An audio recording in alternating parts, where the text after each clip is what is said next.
Welcome to global power arena. आज की इस वीडियो में हम एक निहायत दिलचस्प और ताकतवर अस्करी मुआजना करने जा रहे हैं। इस मुकाबले में एक तरफ होंगे ईरान और रूस, जबकि दूसरी तरफ होंगे अमेरिका और इसराइल। ये चारों ममालिक दुनिया की अहम अस्करी ताकतों में शुमार किए जाते हैं। अगर एक फर्जी सूरत-ए-हाल में ये दो इत्तेहाद एक दूसरे के मुकाबिल आ जाएं, तो सवाल पैदा होता है कि किस इत्तेहाद की अस्करी ताकत ज्यादा होगी। आज हम इन दोनों टीमों का तफसीली मुआजना करेंगे, जिसमें आबादी, फौजी तादाद, फजाइया, बहरिया, टैंक, मिसाइल निजाम और दिफाई बजट जैसे अहम अवामिल शामिल होंगे। सब से पहले दोनों इत्तेहादों की मजमूई आबादी का जायजा लेते हैं। ईरान की आबादी तकरीबन 8 करोड़ 90 लाख है, जबकि रूस की आबादी तकरीबन 14 करोड़ 60 लाख के करीब है। औस तरह ईरान और रूस की मजमूई आबादी तकरीबन 22 करोड़ से ज्यादा बनती है।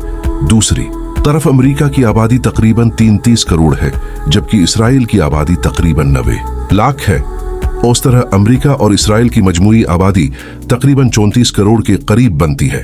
आबादी के लिहाज से अमेरिका और इसराइल का इत्तेहाद ज्यादा बड़ा है। अब अगर फ़आल फौजी एहलकारों की बात की जाए तो ईरान के पास तकरीबन 6,10,000 फौजी मौजूद हैं, जबकि रूस के पास तकरीबन 8,50,000 फ़आल फौजी हैं। उस तरह ईरान और रूस के मजमूई फ़आल फौजी तकरीबन 14,60,000 बनते हैं। दूसरी तरफ अमेरिका के पास तकरीबन 13 लाख फौजी एहलकार मौजूद हैं, जबकि इसराइल के पास तकरीबन 1,70,000 फौजी हैं।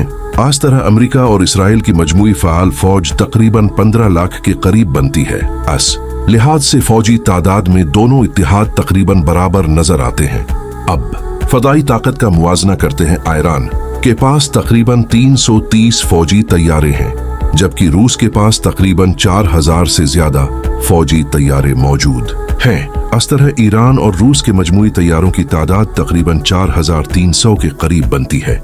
दूसरी तरफ अमेरिका के पास दुनिया की सबसे बड़ी फजाइया मौजूद है, जिसमें तकरीबन 13,000 फौजी तैयारे शामिल हैं। इसराइल के पास तकरीबन 600 तैयारे मौजूद हैं। इस तरह अमेरिका और इसराइल के मजमूई तैयारे तकरीबन 14,000 के करीब बनते हैं। फजाई ताकत के लिहाज से अमेरिका और इसराइल का इत्तेहाद वाज़ेह बरतरी रखता है। अगर टैंकों की तादाद देखी जाए तो ईरान के पास तकरीबन 2,000 टैंक मौजूद हैं, जबकि रूस के पास तकरीबन 12,000 टैंक हैं। उस तरह ईरान और रूस के मजमूई टैंक तकरीबन 14,000 के करीब बनते हैं। दूसरी तरफ अमेरिका के पास तकरीबन 5,500 टैंक हैं, जबकि इसराइल के पास तकरीबन 1,600 टैंक हैं। इस तरह अमेरिका और इसराइल के मजमूई टैंक तकरीबन 7,000 के करीब बनते हैं। इस लिहाज से टैंकों की तादाद में ईरान और रूस को वाज़ेह बरतरी हासिल है। अगर बहरी ताकत का मुआजना किया जाए तो रूस के पास बड़ी तादाद में जंगी जहाज और आबदोज़ें मौजूद हैं, जबकि ईरान के पास भी मुख्तलिफ बहरी जंगी उसासे मौजूद हैं। लेकिन अमेरिका की बहरिया दुनिया की सबसे ताकतवर बहरिया समझी जाती है, जिसके पास कई एयरक्राफ्ट कैरियर्स और जदीद जंगी जहाज मौजूद हैं। इसराइल की बहरिया छोटी जरूर है, लेकिन जदीद टेक्नोलॉजी से लेस है। बहरी ताकत के मैदान में अमेरिका और इसराइल को ज्यादा मजबूत समझा जाता है।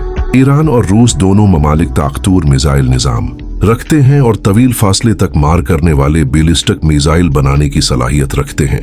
दूसरी तरफ अमेरिका के पास दुनिया के जदीद तरीन हथियार, सैटेलाइट निजाम और स्टील्थ टेक्नोलॉजी मौजूद है। इसराइल के पास भी जदीद दिफाई निजाम आयरन डोम और दीगर मिसाइल दिफाई निजाम मौजूद हैं। अगर दिफाई बजट देखा जाए तो अमेरिका दुनिया का सबसे ज्यादा दिफाई बजट रखने वाला मुल्क है, जो तकरीबन 800 अरब डॉलर से भी ज्यादा है। रूस का दिफाई बजट तकरीबन इसी अरब डॉलर के करीब है, जबकि ईरान का दिफाई बजट तकरीबन 25 अरब डॉलर है। इसराइल का दिफाई बजट तकरीबन 24 अरब डॉलर के करीब है। दिफाई बजट के लिहाज से अमेरिका और इसराइल का इत्तेहाद वाज़ेह तौर पर ज्यादा ताकतवर है। अगर तादाद के लिहाज से देखा जाए तो ईरान और रूस के पास ज्यादा टैंक और बड़ी जमीनी फौज मौजूद है, लेकिन अगर जदीद टेक्नोलॉजी, फदाई ताकत और दिफाई बजट को देखा जाए तो अमेरिका और इसराइल को वाज़ेह बरतरी हासिल है। उसी लिए हकीकी जंगी सूरत-ए-हाल में दोनों इत्तेहाद अपनी अपनी ताकत और हिकमत अमली के मुताबिक मजबूत तस्वुर किए जाते हैं। अब आपकी क्या राय है? अगर ईरान और रूस का इत्तेहाद अमेरिका और इसराइल के इत्तेहाद के मुकाबिल आ जाए तो आपके ख्याल में कौन सा इत्तेहाद ज्यादा ताकतवर होगा? अपनी राय कमेंट्स में जरूर बताएं।